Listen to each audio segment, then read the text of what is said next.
கர்த்தருக்குள் பிரியமானவர்களே, ஆண்டவராகிய இயேசுவின் நாமத்தில் உங்களை வாழ்த்துகிறேன்.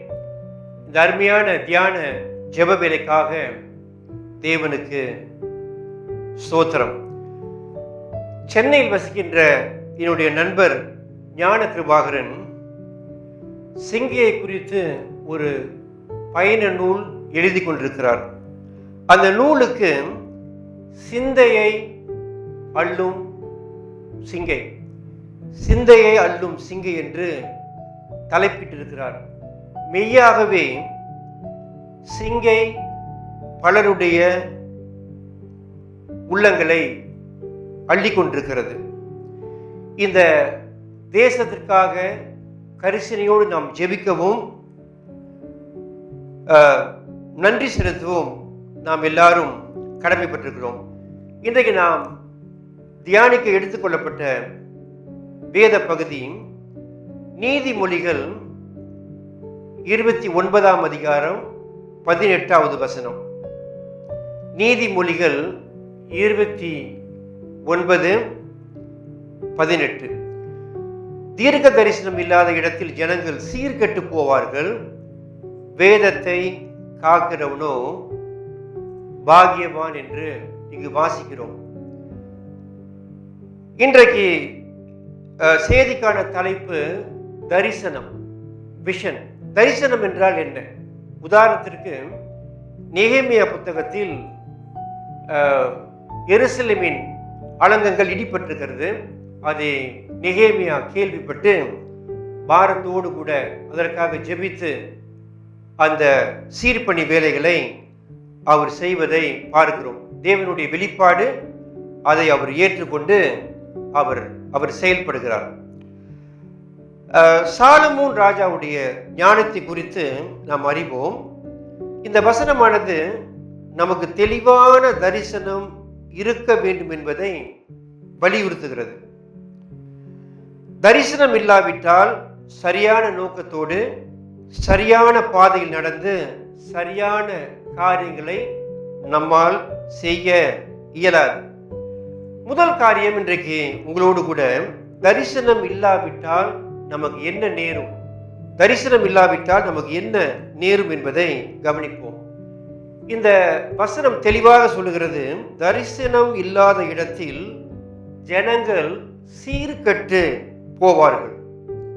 அப்படி என்றால் அவர்கள் வரம்பு மீறி நடந்து வாழ்க்கையை கெடுத்துக் கொள்வார்கள்.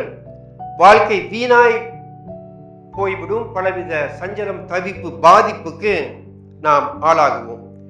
வேதாகமத்தில்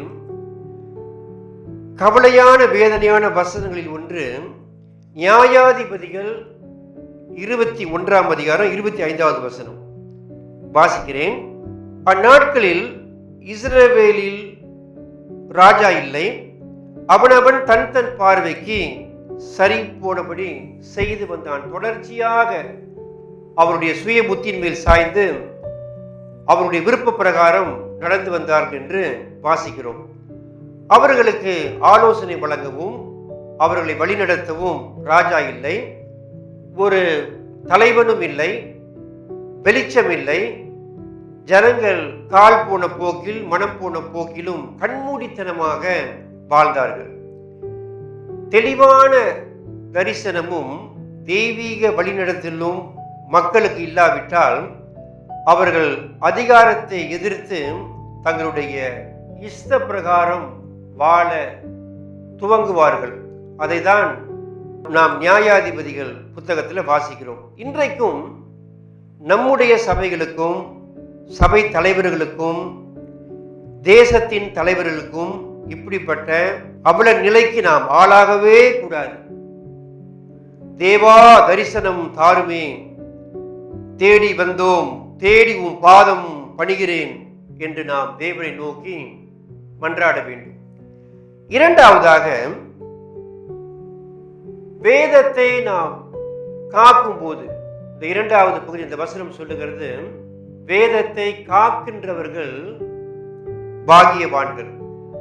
பாக்கியவான்கள் என்றால் நாம் சுயேட்சமாக இருப்போம், சேமமாக இருப்போம், நன்றாக நாம் இருப்போம். வேதத்தை நாம் காத்து அதை கருத்தோடு வாசித்து அதை கரிசனையோடு நாம் கடைபிடித்தால் நாம் பாக்கியவான்கள். வேதாகமத்தில் அடங்கியிருக்கிற 66 புத்தகங்களின் வாயிலாக தேவன் இன்றும் நம்மோடு கூட உறவாடுகிறார். அவருடைய திருச்சித்தத்தை நமக்கு வெளிப்படுத்துகிறார். அவருடைய தரிசனத்தை நமக்கு அவர் தருகிறார். யோவான் 6ஆம் அதிகாரம் 66 68 வாசிக்கும் போது இப்படியாக நாம் வாசிக்கிறோம். அது முதல் அவருடைய சீஷரில் அநேகர் அவருடனே கூட நடவாமல் பின்வாங்கி போனார்கள். அப்பொழுது இயேசு 12 நோக்கி, நீங்களும் போய்விட மனதாய் இருக்கிறீர்களா என்றார். அப்பொழுது சீமோன் பேதுரு அவருக்கு பிரதியுத்தரமாக, ஆண்டவரே, யாரிடத்தில் போவோம்? நித்திய ஜீவ வசனங்கள் உம்மிடத்தில் உண்டே என்று சொல்லுகிறார். யாரிடம் செல்வோம் இறைவா? வாழ்வு தரும் வார்த்தையெல்லாம் உம்மிடம் அன்றோ உள்ளது. தேவனுடைய வார்த்தையையும் அவருடைய வாக்குறுதிகளையும் சட்டங்களையும் பிரமாணங்களையும் நாம் உறுதியாய் பற்றி கொள்ள வேண்டும். வெற்றிகரமான நிறைவான வாழ்க்கைக்கு தரிசனம் இருக்க வேண்டியது மிக மிக அவசியம். தரிசனம் இருந்தால்தான் ஒரு நோக்கத்தோடும் உந்துதலோடும் நாம் பயணிக்க முடியும்.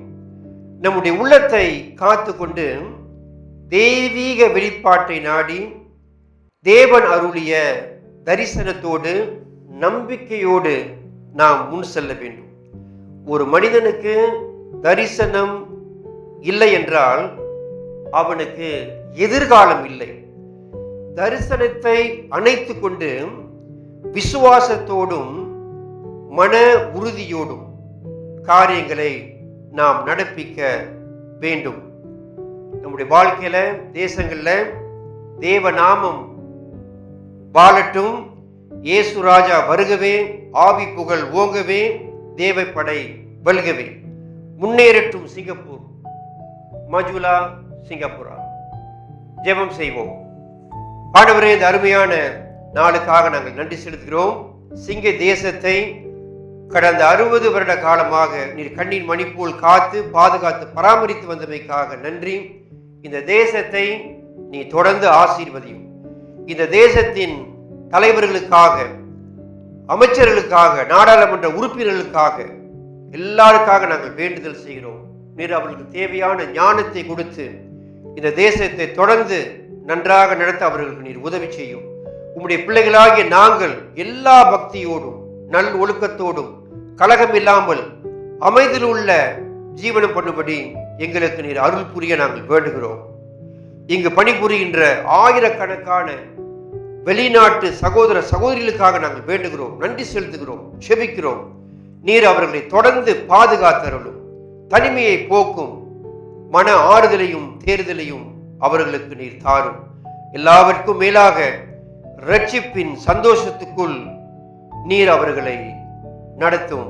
தேவா, தரிசனம் தாருமே. உம்முடைய சித்தத்தை கேட்க உதவும். உம்முடைய சத்தத்தை, திட்டத்தை எங்களுடைய வாழ்க்கையில் நிறைவேற்ற எங்களுக்கு உதவி செய்யும். ஜெபம் கேட்கும் எங்கள் பிதாவே, எங்களையே நாங்கள் தாழ்த்தி இந்த ஜெபத்தை ஆண்டவராகிய இயேசுவின் திருநாமத்தில் ஏறெடுக்கிறோம் பிதாவே. ஆமேன்.